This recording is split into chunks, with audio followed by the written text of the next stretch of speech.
1:53 a.m. Eastern European Time.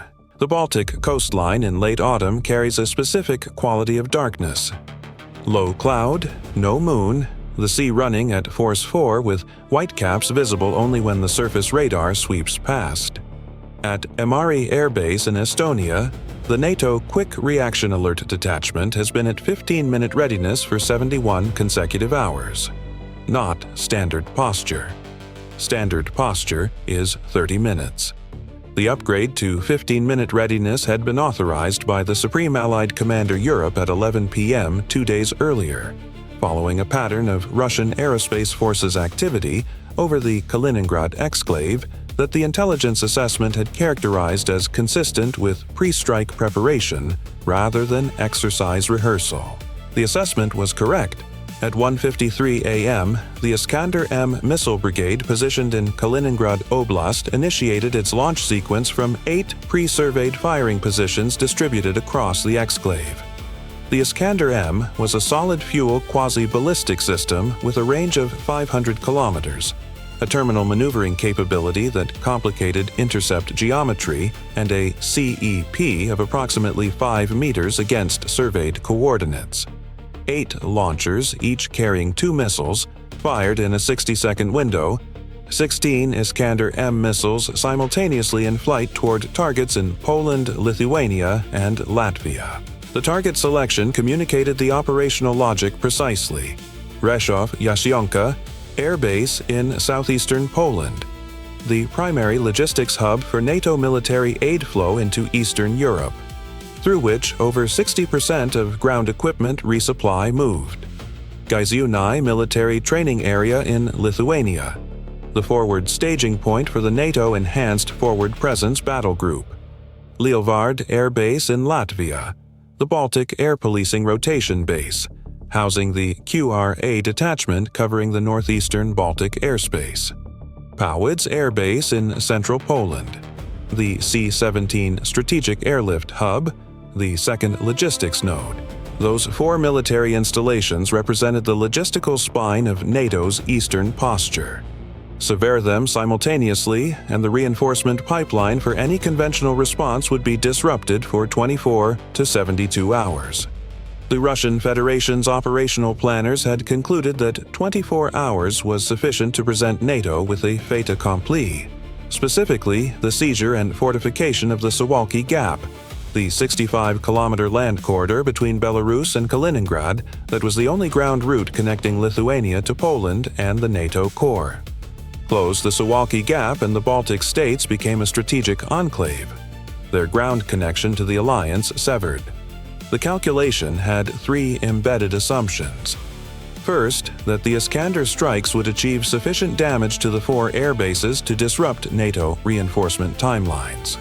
Second, that the political consultation requirements of a 32-member alliance would delay a coordinated military response for 12 or more hours. Third, that the threat of Russian strategic nuclear escalation would impose caution on whatever conventional response NATO ultimately authorized. The first assumption encountered the Patriot PAC-3 MSE batteries that Poland, Lithuania, and Latvia had been operating at elevated readiness since the same intelligence assessment that had triggered Ämari's QRA upgrade. The second assumption encountered a SACEUR emergency authorization protocol that had been pre-coordinated with key alliance members and did not require a full North Atlantic Council session for defensive engagement. The third assumption was operationally irrelevant to the first 14 minutes of the engagement sequence. At 1:53 a.m., the Patriot fire control radars at all 4 defended sites were already tracking. The Iskander launch signatures had been detected by the AN/T PY-2 forward deployed radar at Redzikowo, Poland, 11 seconds after the first Kaliningrad launch. The radar operator at Redzikowo was 29 years old, a Bundeswehr technical sergeant on a joint manning billet, the second German national ever assigned to that station.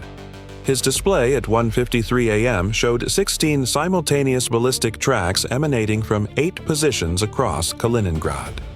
His training library classified the tracks as Iskander-M, with 97.3% confidence.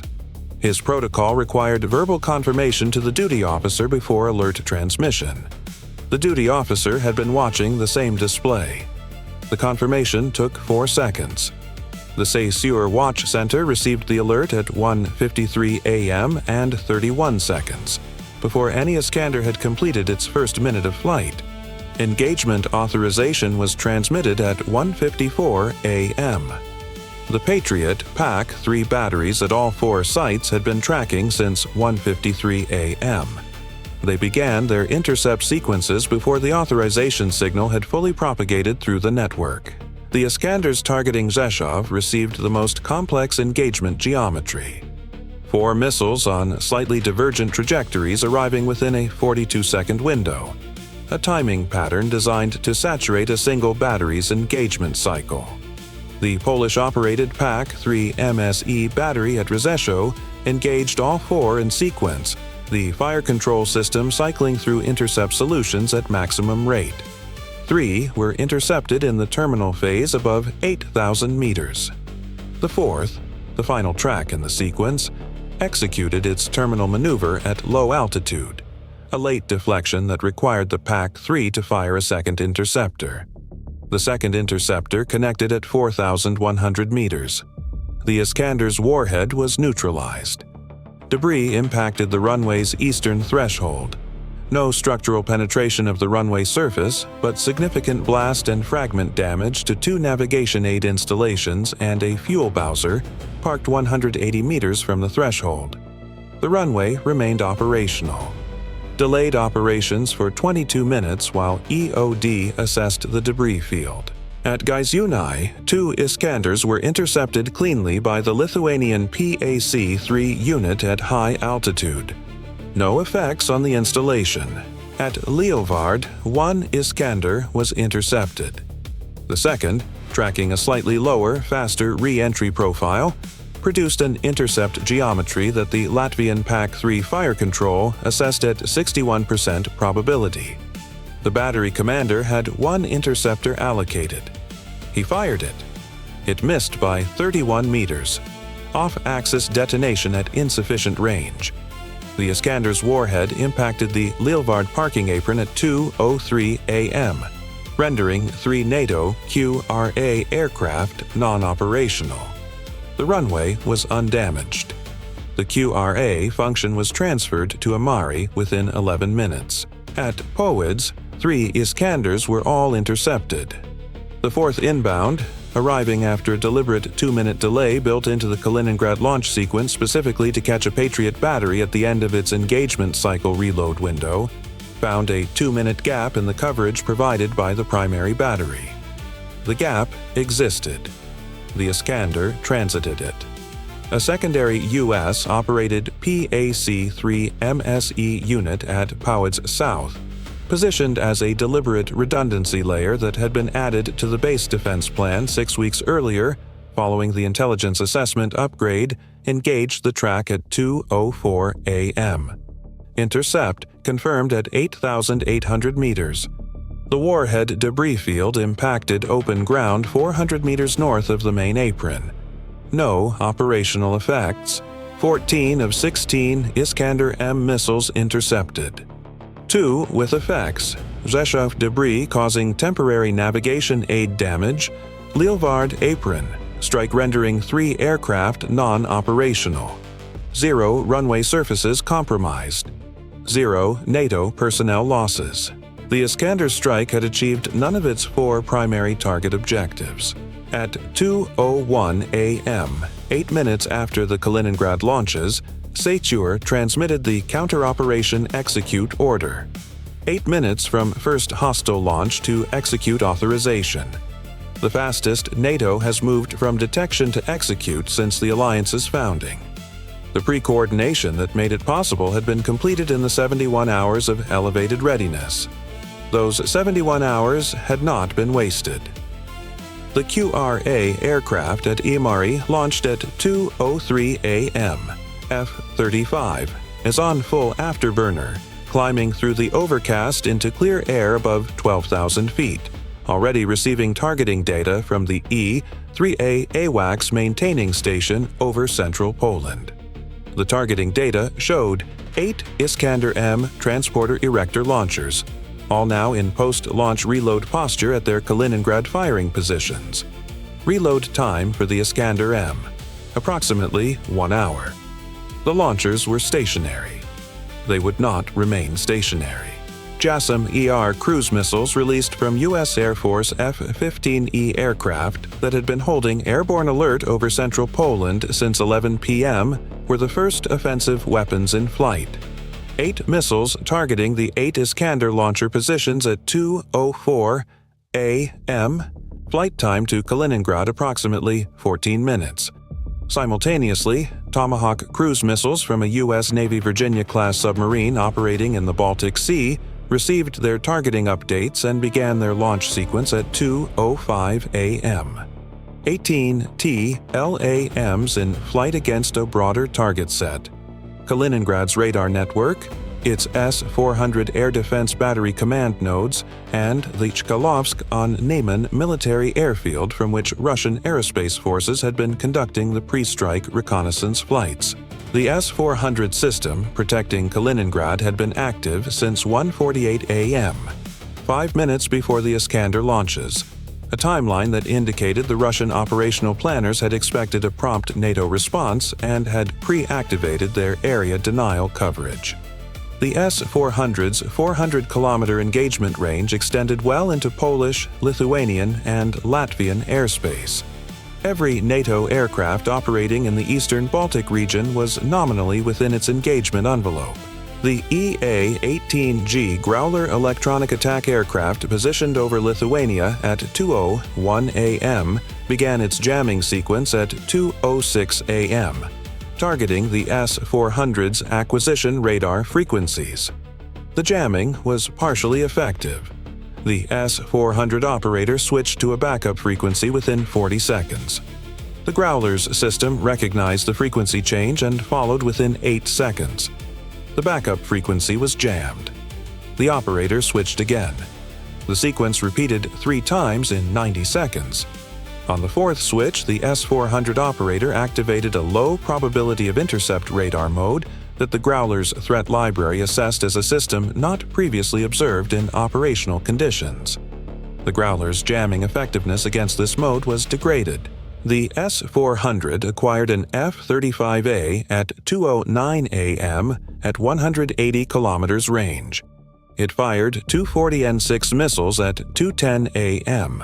The F-35A pilot received the launch warning via the aircraft's passive warning system at 2:10 a.m. and initiated a defensive maneuver, diving toward the radar horizon, activating his onboard jamming, releasing decoy flares and chaff. The 40N6 missiles had active radar seekers in terminal phase that were partially resistant to the F-35's jamming. The first missile tracked through the jamming and approached to within 340 meters before the pilot completed a hard brake turn that placed the aircraft out of the missile's lethal envelope. The missile passed 340 meters above and behind the aircraft and continued flight until its fuse logic terminated the engagement. The second missile lost seeker lock during the maneuver sequence and impacted the Baltic Sea. The F-35A was undamaged. The pilot transmitted a 6-word status report: aircraft combat capable, continuing mission. He was 26 years old. His hands were completely steady on the controls. He noted in his post-mission debrief that he had not been aware of this until he checked. The AARGM-ER anti-radiation missile released from an accompanying FA-18F at 2:11 a.m., homing on the S-400's fire control radar emission. The fire control radar went offline at 2:13 a.m. The S-400 battery transitioned to passive tracking mode and did not fire again during the operation. By 2:15 a.m., the Kaliningrad air defense radar network had been reduced to 43% coverage by a combination of AARGM-ER engagements, Tomahawk impacts on command node infrastructure, and sustained Growler electronic suppression. The remaining coverage was sufficient to track large formations but insufficient to generate reliable fire control solutions against individual aircraft at low altitude. The first JASSM-ER impacts on Iskander launcher positions occurred at 2:18 a.m. 3 of the 8 launchers had relocated from their firing positions in the 14-minute window between launch and weapon impact. The Iskanders reload doctrine called for repositioning after launch, standard practice, known to U.S. targeting planners who had assigned secondary impact coordinates at the pre-surveyed re-entry routes the launchers would use. 2 of the 3 relocated launchers were engaged at their secondary positions. 1 had taken a route outside the pre-surveyed relocation pattern and was not reacquired in the first strike cycle. 5 of 8 Iskander launcher positions confirmed operationally degraded in the first strike cycle. 2 engaged at secondary positions. 1 not reacquired. 7 of 8 launchers addressed. 1 operational launcher remaining in Kaliningrad Oblast. The Tomahawk strikes on Chkalovsk-on-Neman began at 2:23 a.m. 7 weapons against the airfield's fuel infrastructure, hardened aircraft shelters, and the runway intersection. The airfield had been used for the pre-strike reconnaissance missions. Neutralizing its operational capacity did not end Russian aerospace force capability in the Western Military District. Kaliningrad was one node in a distributed architecture. It closed one specific node that had been providing direct operational support to the strike sequence. At 2:19 a.m., the Russian Western Military District activated its contingency response. The activation was detected through signals intelligence within 4 minutes. The response consisted of 2 elements: a second Iskander brigade in Pskov Oblast, preparing a launch sequence targeting Ämari and the Estonian military base complex at Tapa, and a ground force element, battalion tactical groups from the 1st Guards Tank Army, beginning movement toward the Suwalki corridor from their pre-positioned locations in Belarus. The Suwalki movement was the desperation gambit. The Iskanders' strike had failed to suppress NATO's forward air capability. The window for an uncontested Suwalki corridor seizure was closing. The ground force movement was the operational plan executing despite the conditions for its success having not been established. It was the adversary's planners choosing to continue because stopping meant accepting that the opening sequence had achieved nothing. A U.S. Air Force F-16S and F-35S from Powidz and Lask air bases were already airborne, vectored toward the Suwalki corridor by the AWACS track picture. The ground force movement was detected at 2:23 a.m. Moving armor and mechanized infantry on road routes in Belarus, visible to every NATO ISR asset covering the corridor. The movement gave approximately 90 minutes before the lead elements could reach the Lithuanian border. 90 minutes was not a short timeline for the tactical aviation assets already airborne. The second Iskander threat from Pskov Oblast was addressed immediately. PAC-3 MSE batteries in Estonia and Latvia were already at maximum readiness from the Kaliningrad engagement.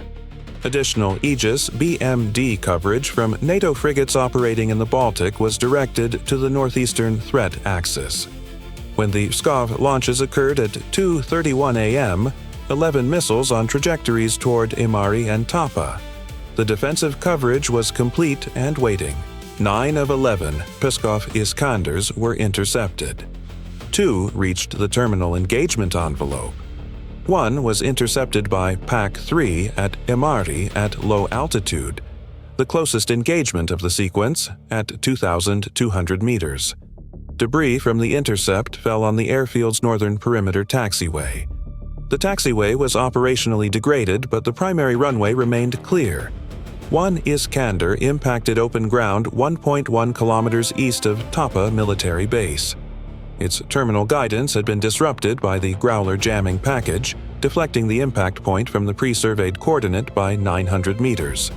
No operational effects on Tapa. By 2:40 a.m., the second Iskander wave had been absorbed. Both Ämari and Tapa remained operational. The Russian ground force movement toward the Suwalki corridor encountered the first NATO precision engagement at 2:44 a.m. JASSM-ER strikes against the Lead Battalion Tactical Group's armor concentration on the E-28 highway in Belarus, 34 kilometers south of the Lithuanian border. 3 weapons against the column's point element. The strikes did not halt the movement. They degraded its pace and forced the column commander to disperse his armor off the road network, a tactical adjustment that reduced speed and increased the timeline to the border crossing point from 90 minutes to approximately 140 minutes. 140 minutes was not enough time to reach the Suwalki Gap. It was enough time for NATO's Article 5 consultation, already in emergency session since 2:15 a.m., to authorize a standing defensive posture along the Lithuanian-Polish border corridor that transformed the Suwalki approach route from an operational objective into an engagement zone. The ground force movement had required specific conditions to succeed. Those conditions had not been established.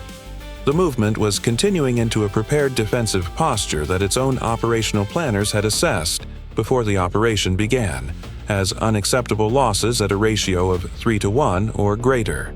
At 2:48 a.m., the Russian Western Military District transmitted a stand-down order to the advancing column. The transmission was detected by NATO Signals Intelligence at 2:49 a.m. The column began its deceleration and halt sequence at 2:51 a.m., still 58 kilometers from the Lithuanian border. It did not cross. It had never been within reach of crossing under the conditions that actually existed at the point of decision.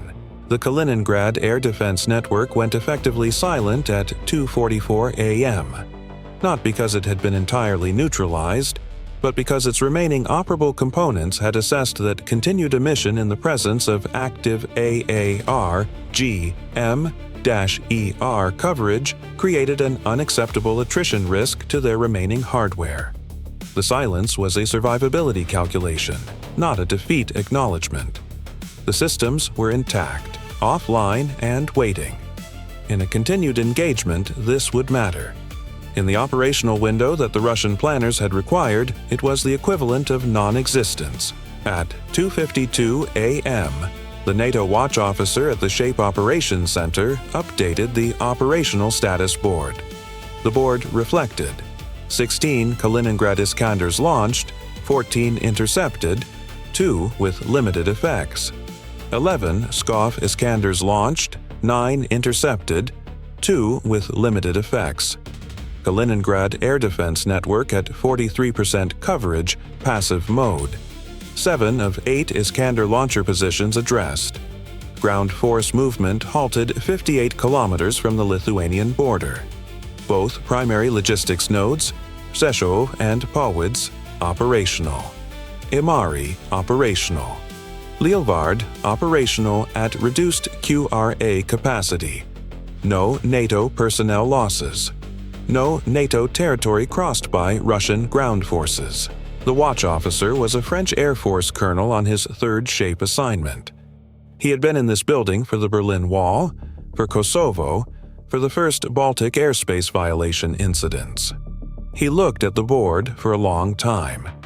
Then he wrote 3 words in his duty log: situation contained, escalation undetermined.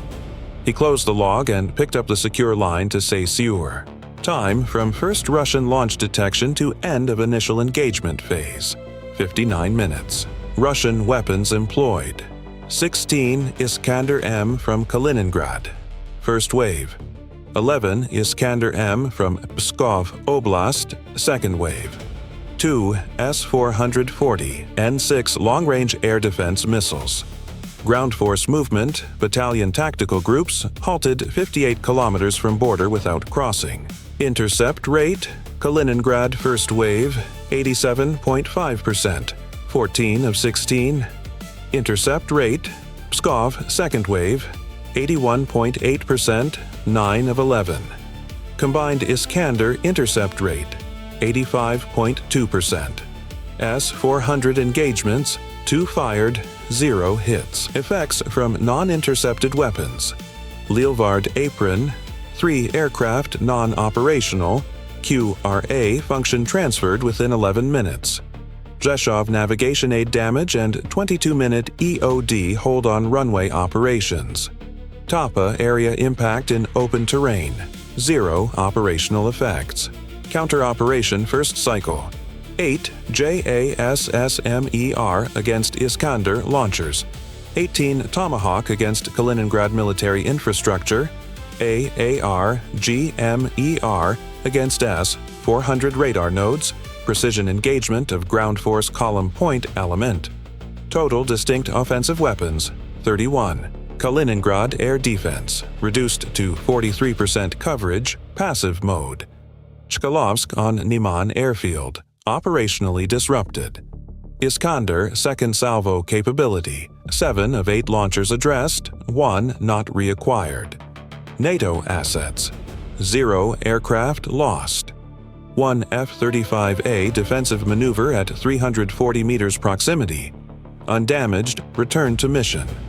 Lielvarde 3 aircraft non-operational. Rzeszow temporary runway delay. 0 personnel losses. U.S. munitions cost, first cycle, approximately $340 million.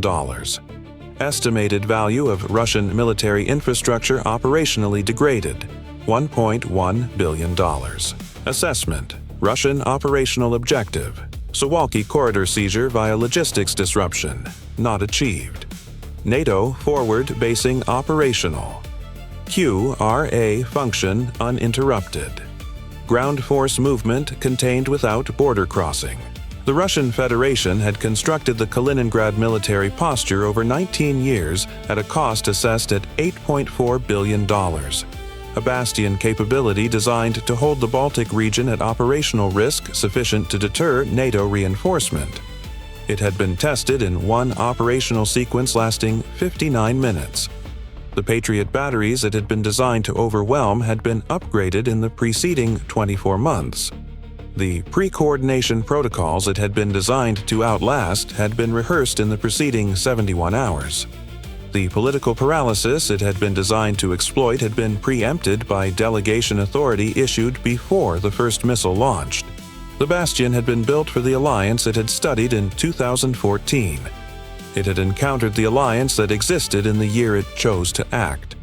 The gap between those two organizations was 59 minutes wide, and it was not survivable.